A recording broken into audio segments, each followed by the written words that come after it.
యాదాద్రి వేములవాడ క్షేత్రాల్లో శ్రీరామనవమి ఉత్సవాలు ఘనంగా జరిగాయి. సీతారాముల కళ్యాణాన్ని వైభవంగా జరిపారు అర్చకులు. స్వామివారి కళ్యాణాన్ని చూసేందుకు వివిధ ప్రాంతాల నుంచి భక్తులు వచ్చారు. వేములవాడ రాజన్న ఆలయంలో జోగిని శివశక్తులు సందడి చేశారు. అధిక సంఖ్యలో భక్తులు వేడుకలకు రావడంతో ఎలాంటి ఇబ్బందులు కలగకుండా ఏర్పాట్లు చేశారు అధికారులు.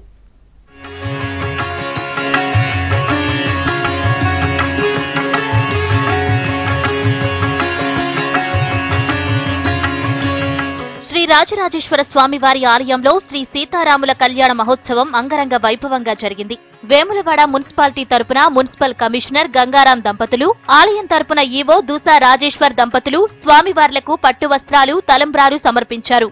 ఉదయం 9:50 ప్రారంభమైన కళ్యాణం మధ్యాహ్నం 12 గంటలకు ముగిసింది.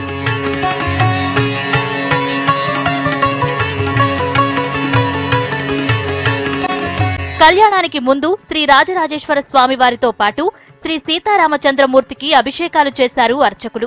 భక్తుల రద్దీ ఎక్కువగా ఉండటంతో రాత్రి నుంచి నిరంతర దర్శనం కల్పించారు. నవమి సందర్భంగా దాదాపు 2 లక్షల మంది భక్తులు వివిధ ప్రాంతాల నుంచి జోగినిలు, శివసత్తులు వేములవాడకి చేరుకున్నారు.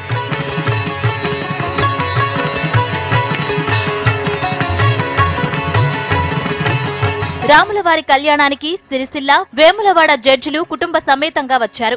కళ్యాణ వేడుకలో పాల్గొనటం సంతోషంగా ఉందన్నారు.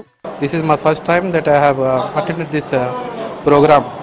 I am happy and I have attended this program with my better half, and I wish that in future also I would be able to attend these kind of programs.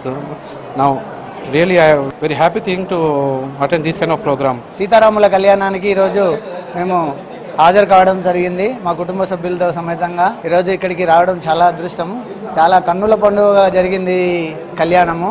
ప్రతి సంవత్సరం కూడా ఈ కళ్యాణానికి అట్లాగే శివరాత్రికి కూడా అన్ని కార్యక్రమాలకి హాజరు కావడం జరుగుతున్నది. ప్రతి సంవత్సరం ఖచ్చితంగా ఒక రోజు శివుణ్ణి దర్శించుకోవడం అనేది మా ఇంట్లో ఆనవాయితీగా వస్తుంది. ఈ రాములవారి దర్శనం అనేది ప్రతిసారి వచ్చినప్పుడు దర్శనానికి ఇక్కడ శివుడి దగ్గర రాములవారు ఉండడం అనేది ఇక్కడ ప్రతీతి. 3 సార్లు కూడా 3 కళ్యాణాలలో స్వామివారి అక్షింతలు మా మీద పడినాయి. ఇక్కడ కూడా దేవుడి దయ వల్ల మా జన్మ ధన్యమైపోయింది. ఇక్కడ కూడా 2 సార్లు, ఇది 2వసారి. సీతారాముల కళ్యాణం జరగడం చాలా ఆనందంగా ఉంది. చాలా బాగా జరిగింది. మేము చాలా హ్యాపీగా ఉన్నాం. ఇంత దగ్గరగా చూడడం ఇదే ఫస్ట్ టైం. చాలా బాగా జరిగింది. దాదాపు 3 గంటల నుంచి చాలా బాగా జరిగింది. భక్తులు కూడా చాలా దూరం నుంచి ఇక్కడికి వచ్చి సీతారాముల కళ్యాణం చూడడం నాకు ఏదో జన్మలో చేసుకున్న పుణ్యం అనిపిస్తుంది. ఇదే ఫస్ట్ టైం ఇట్లా చూడడం. శ్రీరామనవమి యొక్క బందోబస్తు మా యొక్క సుపీరియర్ ఆఫీసర్స్ ఎస్పీ గారి యొక్క పర్యవేక్షణలో, ఆయన యొక్క ఆదేశాల మేరకు దాదాపు 110 మంది ఫోర్స్ ఆఫ్ ఆల్ ర్యాంక్స్ వాళ్లతోని మేము ఇక్కడ బందోబస్తు ఏర్పాటు చేయడం జరిగింది.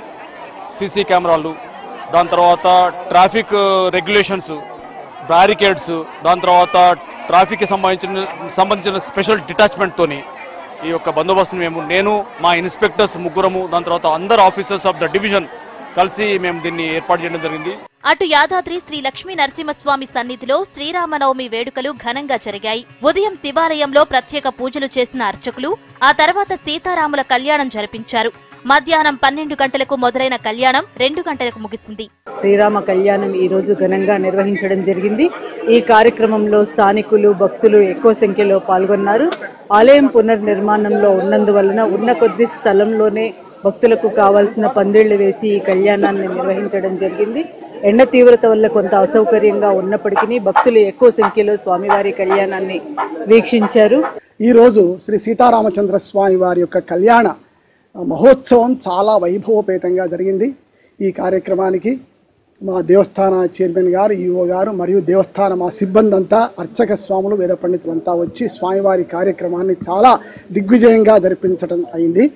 భక్తులు చాలామంది పాల్గొన్నారు. భక్తులంతా వచ్చి శ్రీ సీతారామచంద్ర స్వామి వారిని వేడుకొని ఈ కళ్యాణ మహోత్సవంలో పాల్గొని సుమారు 2 గంటల పర్యంతం స్వామివారి కళ్యాణోత్సవం జరిగి అందరికీ ఆశీస్సులు.